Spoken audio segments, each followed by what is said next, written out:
Ce sont deux projets de loi qui ont été ratifiés par les parlementaires togolais à cette troisième séance plénière de la première session ordinaire de l'année 2022, tenue ce jeudi 17 mars au siège de l'Assemblée nationale.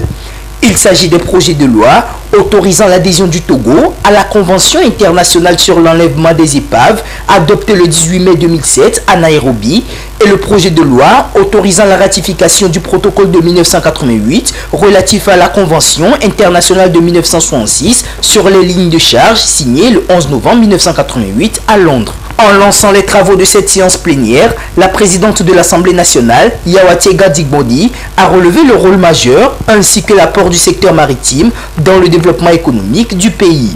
Ainsi, face aux défis et enjeux du trafic maritime devenu plus croissant ces dernières années, il était nécessaire de prendre des dispositions sécuritaires, non seulement pour la protection de l'espace maritime togolais, mais également pour le renforcement de son arsenal juridique. La ratification donc de ces protocoles devront dès lors permettre au Togo d'améliorer son attractivité et par conséquent devenir un hub logistique et un centre d'attraction dans la sous-région. Une ambition portée par l'axe 1 du Plan national de développement, PND. Par le vote de ce jour, l'Assemblée nationale montre son intérêt pour les questions maritimes, car les lois votées permettront à notre pays de renforcer tout le corpus juridique dont il dispose en matière de localisation, de signalisation et d'enlèvement des épaves, de sécurité des navires. Honorables députés, Excellence Madame la Présidente de l'Assemblée nationale, je voudrais réitérer mes remerciements à la représentation nationale pour le travail qu'elle abat, afin de permettre au gouvernement de jouer pleinement sa mission d'application des lois, notamment des conventions maritimes auxquelles notre pays est parti. Au regard de l'importance accordée à l'économie bleue dans l'axe 1 du Plan national de développement qui vise à faire de notre pays un hub logistique, un centre d'affaires de référence dans la sous-région. Notre pays, fidèle à ses engagements internationaux, doit se doter d'instruments juridiques adéquats afin de jouer son rôle de transit maritime.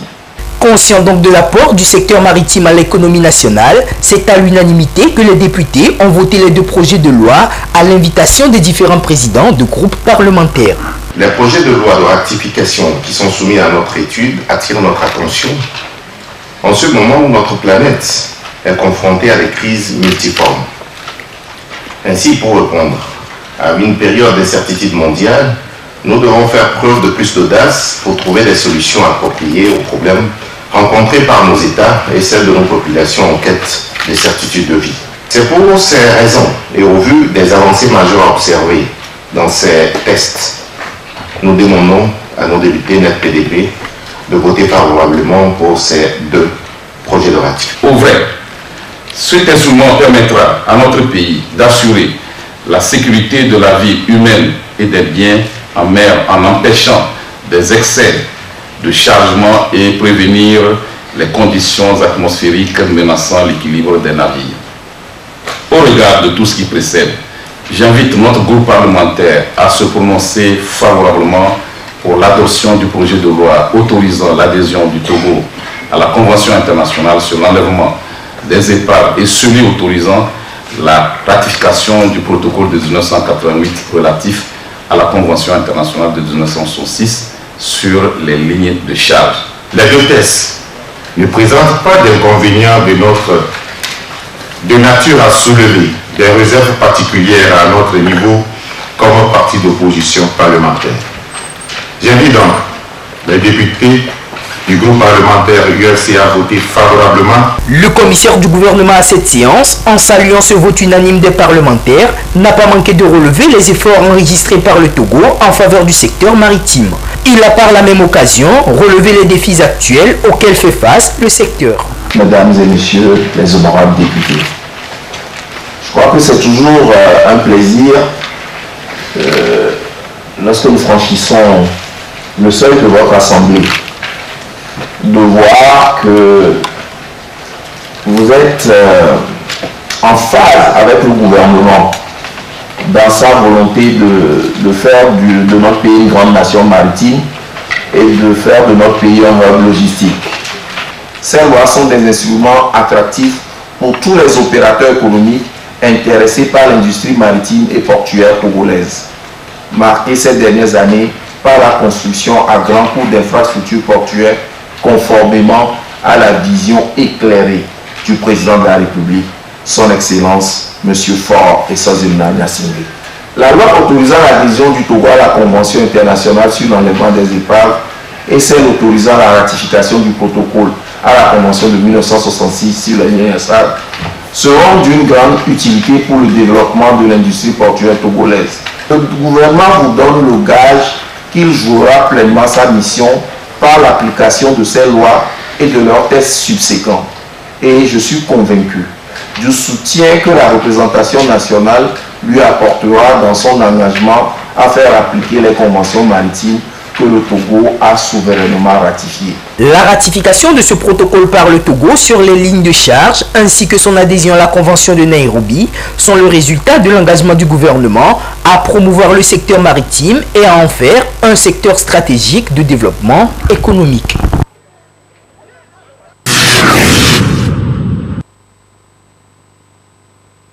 Une institution éducative a pour vocation de former les enfants pour leur assurer un avenir meilleur et partant contribuer au développement de la nation.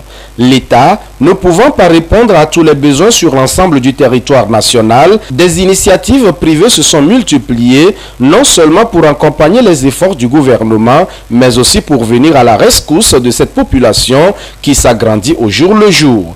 Et c'est bien l'exemple de ce complexe scolaire haute technologie de l'informatique et bureautique HTIB Atlantis, basé au quartier Adewi, dans la zone d'Adétikopé. Cet établissement a fait ses preuves par rapport aux résultats. Les résultats obtenus aux divers examens, surtout pour les CEPD, depuis la création de l'école, nous avons eu que des 100%. En troisième, on a eu les pourcentages durant les 4 ans, au-delà de 90%. Ces résultats, c'est sous le leadership de monsieur le fondateur, qui ne ménage aucun effort pour former les enseignants, pour qu'ils soient performants, afin de donner le meilleur d'eux-mêmes, pour qu'on ait de meilleurs résultats. Aussi, les élèves du primaire au collège suivent les cours d'informatique gratuitement. Je suis la directrice au primaire à HTIB Atlantis. Les résultats obtenus depuis que je suis à la tête sont de 100%. Ces résultats sont dus à la bonne collaboration des enseignants et à leur dynamisme. 2017-2022, le complexe scolaire HTIB Atlantis fête ses 5 ans d'existence. Avec un effectif de près de 400 élèves de la maternelle au collège et un personnel enseignant rompu à la tâche, le complexe scolaire HTIB a bien des défis à relever au-delà des résultats obtenus durant ces 5 années. Par rapport au programme APC, chaque enseignant se débrouille à maîtriser et à donner le meilleur de lui. Sur le plan effectif, les parents, c'est une minorité qui nous fait confiance et nous les invitons à plus de confiance. Nous allons travailler durement comme on a travaillé pour avoir les 100%. Donc on continue pour que l'école aussi, les cadres aussi puissent sortir bien dans l'établissement. Au complexe scolaire HTIB d'Adétikopé, l'innovation est bien particulière. L'anglais est enseigné depuis le jardin d'enfants. My name is Pakavjwa. I am a girl. My school name is Machana HTIB Atlantis. Good morning, Lomes Television. I am Puli Bigson Baobade. I come from CPL HTIB Atlantis. I am 7 years old. I am in primary 2. My name is Hatoafi Janita. I am 7 years old. I am primary 2. Ce complexe scolaire intègre un plus grand qu'est l'Institut technique HTIB qui, lui, fête ses 10 ans. Il faut noter que plusieurs activités, aussi bien culturelles que pédagogiques, sont inscrites au programme de la célébration. Pour l'éducation et la formation de vos enfants, faites confiance à l'Institut HTIB Atlantis, basé à Adétikopé.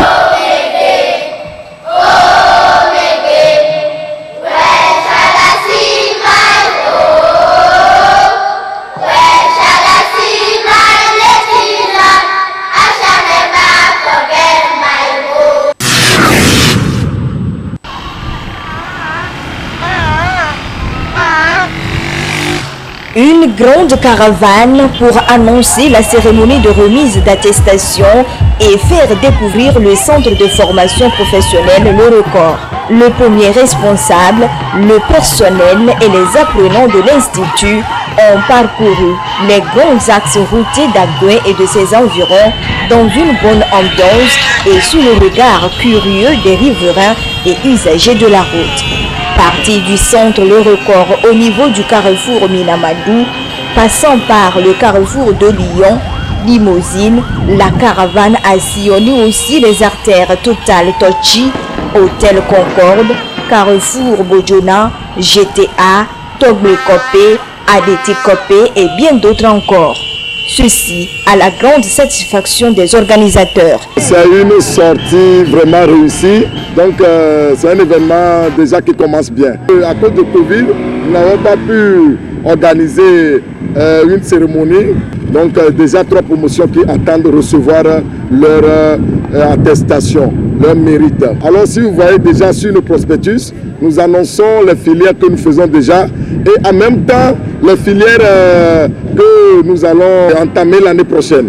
Donc si vous allez voir, il y a le complexe scolaire professionnel, il y a aussi le BT et le BTS. En prélude à la cérémonie de remise d'attestation, certains apprenants ont été aussi outillés sur la notion d'entrepreneuriat, une manière de les motiver à entreprendre. Cette formation a pour but de leur montrer comment ils peuvent utiliser les compétences et les connaissances qu'ils ont acquis durant leur formation pour participer à la création de richesses, à la création de l'emploi à travers l'entrepreneuriat. Je pense un jour créer mon entreprise et ma vision c'est de créer cyber pour aider aussi les autres. Ce qu'on nous a dit peut m'aider à créer mon entreprise.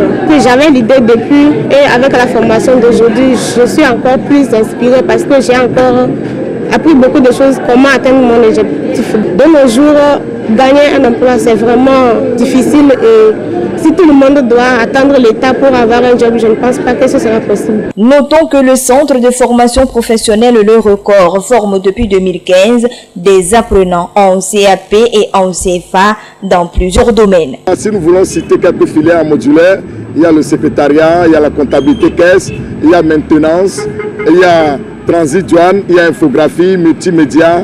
Alors, nous avons ajouté cette année délégué médical, secrétariat médical, agent de pharmacie. Et en CFA, CAP, on a la couture, stylisme, modélisme. Il y a aussi la cuisine, pâtisserie. Il y a aussi la coiffure très esthétique. Et en bâtiment, nous avons l'électricité. Nous avons maçon, carreleur. Nous avons également plomberie. Nous avons mécanique auto, nous avons tôlerie auto. La cérémonie de remise d'attestation se déroule ce samedi dans l'après-midi sur le terrain du lycée Agoué Centre. Ils seront environ 300 apprenants à recevoir leur attestation de fin de formation.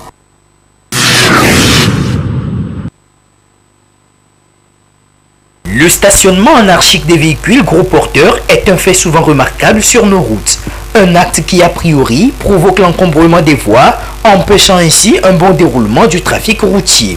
Que ce soit ici sur la voie menant de l'échangeur d'Agoué à Kégué ou encore sur la voie Agoué-Zongo-Toglé-Kopé, c'est à volonté que les conducteurs de ces engins stationnent. Des comportements contraires aux règles de la sécurité routière qui sont souvent source de nombreux accidents de circulation. Ce qui est anarchie, c'est que ce n'est pas légal. Donc par conséquent, ce n'est pas autorisé. Le stationnement est anarchique sans signalisation appropriée en cas de panne ou sinistre.